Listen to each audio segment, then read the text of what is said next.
Un film allait naître de l'aventure du train, ton fameux bonheur. L'histoire d'un moujik que sa femme envoie chercher le bonheur avec un sac et ne revient pas sans l'avoir trouvé. Et c'est émouvant de reconnaître les traces de sa naissance.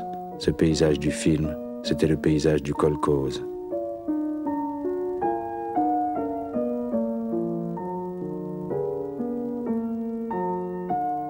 Des scènes de la vie du kolkhoze seraient transportées dans le film.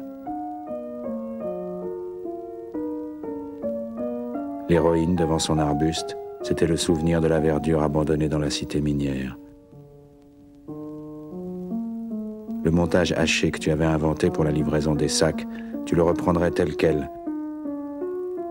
Et jusqu'à la façon dont tu représentais la fauche dans les ateliers de locomotive, qui se retrouverait dans une de tes scènes les plus jubilatoires.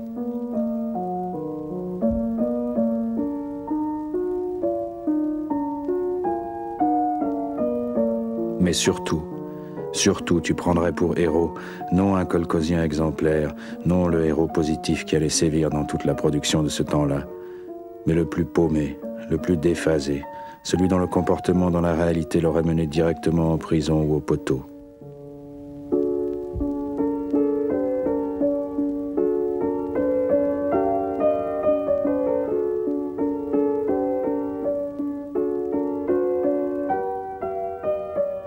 Nous ne saurons jamais quelle est la part de conscient ou d'inconscient dans ces images, mais mon propos est d'interroger les images.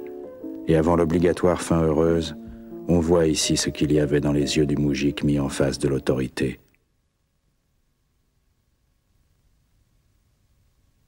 Et c'était la terreur.